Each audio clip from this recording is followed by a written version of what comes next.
Did you know that 3/4 of Americans would rather snack than eat 3 meals a day? Everyone thinks that speed and convenience is the way to eat these days, and they always go towards something that is, how do I put a fine point on this? Junk food. We're going to show you 3 snacks, easy to make, you won't break a sweat, and you will actually satisfy your need for snacking in a healthful, delicious way. We're going to start with my favorite snack of all time, invented by my best friend and me. So we're going to take into a pan. This is very easy. It's 1, 1, 1, and 3. That's the ingredients. 1 cup of brown rice syrup, which is a glucose-based complex sugar sweetener that's fermented. So it's easy to digest and really delicious. Tastes like butterscotch.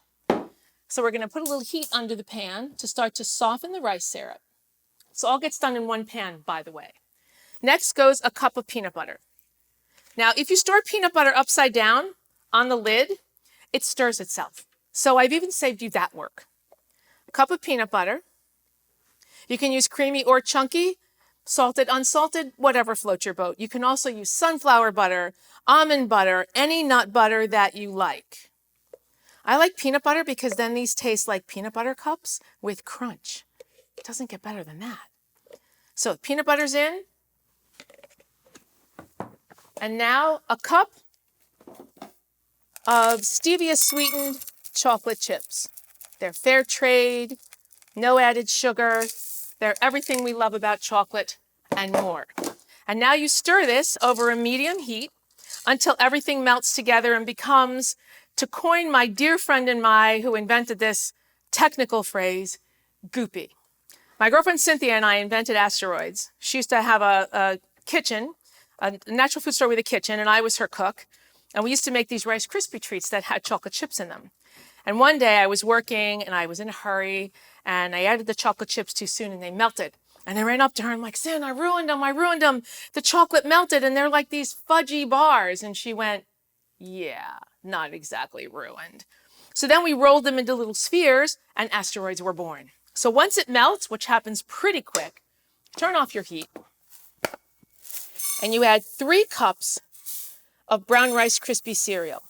Look for the ones that have no added sugar, but do the best you can. If you want these to be like fudgier, more like truffles, you can back off a 1/2 cup of the Rice Krispies. But I'm attached to classic Asteroids, so these are the ones I make. And then you just stir the Rice Krispies in until they're well incorporated into the chocolate peanut butter mix. You can see so far that this is a really, really challenging recipe designed only for the finest chefs.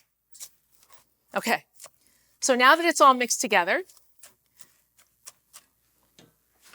bring it over here, and then you have 2 things that you can do with them. You can take them in wet fingertips so they don't stick to you and roll them into like walnut size spheres. This is how they got their name. This is a classic asteroid. So you can do this with them. This is a really, really fun job to do with kids once you have them cooled down just a little bit so that little hands don't get burned.